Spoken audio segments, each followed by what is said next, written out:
नहमदुहु व नुसल्ली अला रसूलिहिल करीम अम्मा बाद फ़अऊज़ु बिल्लाहि मिनश शैतानिर रजीम बिस्मिल्लाहिर रहमानिर रहीम। मेरे मोहतरम भाइयों, दोस्तों, बुज़ुर्गों, पहले ज़माने की जो माएँ होती थी उनको अपने बच्चों की आखिरत की फ़िक्र होती थी। माँ ये सोचती थी दुनिया की ज़िंदगी तो गुज़र जाएगी, कहीं हमारा बच्चा आखिरत के अंदर फ़कीर ना हो जाए, आखिरत में फ़कीर ना बन जाए।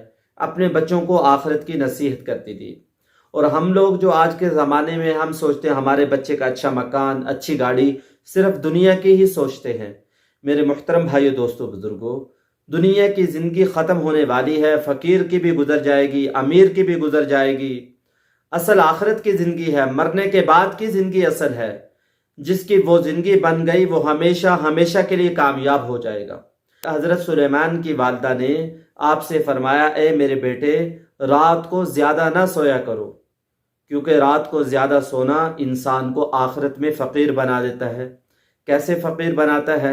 इंसान रात को ज़्यादा सोया रहेगा तो इबादत कैसे करेगा, कुरान कैसे पढ़ेगा, नमाज कैसे पढ़ेगा, ज़िक्र कैसे करेगा। इसलिए रात को अल्लाह की इबादत करें और तहज्जुद को न छोड़ें। एक आपको हदीस सुनाता हूँ अल्लाह के नबी सल्लल्लाहु अलैहि वसल्लम की।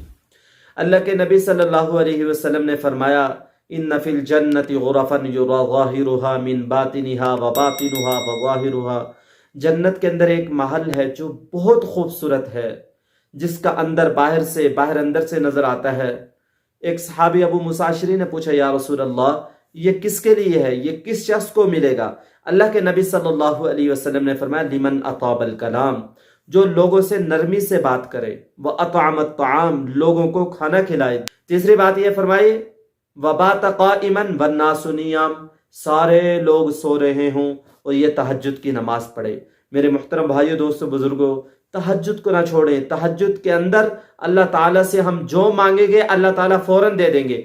हर मसले का हल तहज्जुद के अंदर है। हम भी अपने बच्चों को तहज्जुद में उठाया करें। खुद उठेंगे तो हमें बच्चे भी देख के उठेंगे। तो मेरे मुहतरम भाइयों, दोस्तों, बुजुर्गों, रात को जल्दी सोएंगे तो तहज्जुद के लिए उठेंगे। जब दिन को सारा दिन सोते रहेंगे तो रात को नींद नहीं आएगी। रात को आखिरी पहर में सोएंगे तो तहज्जुद भी चली जाएगी और फजर की नमाज भी चली जाएगी। मेरे मुहतरम भाइयों, दोस्तों, बुजुर्गों, इसलिए तबलीग में निकलते हैं ना, तबलीग वाले ये 12 उसूल इंसान को सिखाते हैं।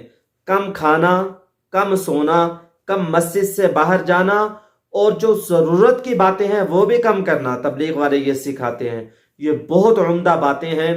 कम खाएंगे, कम कमाएंगे, दुनिया में कम लगेंगे, आखिरत की ज़्यादा फिक्र करेंगे। आखिरत का जितना फिक्र कर लेंगे दुनिया में, मेरे मुहतरम भाइयों, दोस्तों, बुजुर्गों, उतना ही आखिरत में मालदार होंगे। आखिरत में हमारे बड़े बड़े मकान होंगे, बड़ी बड़ी बिल्डिंगें होंगी, और आखिरत की ज़िंदगी कभी ख़त्म ना होने वाली है। और ज्यादा सोएंगे तो मेरे भाइयों, दोस्तों, बुजुर्गों, कैसे अमाल करेंगे, कैसे नमाज पढ़ेंगे, कैसे कुरान पढ़ेंगे? इसलिए कम खाना, कम सोना। सोने के लिए डॉक्टरों ने यह बताया है सिर्फ इंसान रात को 6-7 घंटे रात को सो ले, 1-8 घंटा सुबह सो ले, इंसान की सेहत के लिए बहुत ज्यादा मुफीद है। ज्यादा सोने से भी इंसान की सेहत खराब हो जाती है। इसलिए मेरे मुहतरम भाइयों, दोस्तों, बुजुर्गों, रात को नींद नहीं आ रही तो हम कुरान पाक पढ़ना शुरू कर दें, इंशाल्लाह फौरन नींद आ जाएगी। शैतान इंसान को कुरान पढ़ने नहीं देगा, इसको फौरन सुला देगा। मेरे मुहतरम भाइयों, दोस्तों, बुजुर्गों, हम रात को ज़रूर नवाफिल पढ़ा करें। इस नसीहत को हम भी लाजिम पकड़ लें जो हज़रत सुलेमान की वालिदा ने उनको की, मेरे बच्चे रात को ज़्यादा ना सोया करो, आखिरत के अंदर तुम फ़कीर बन जाओगे। हम भी अपनी भी फिक्र करें और अपने बच्चों की भी फिक्र करें। मेरे मुहतरम भाइयों, दोस्तों, बुजुर्गों, आखिरत को बना लें। दुनिया की ज़िंदगी भी अल्लाह अच्छी कर देंगे और आखिरत की ज़िंदगी भी अल्लाह ताला अच्छी कर देंगे। दुआओं में याद रखें। अस्सलामु अलैकुम व रहमतुल्लाहि व बरकातुहू।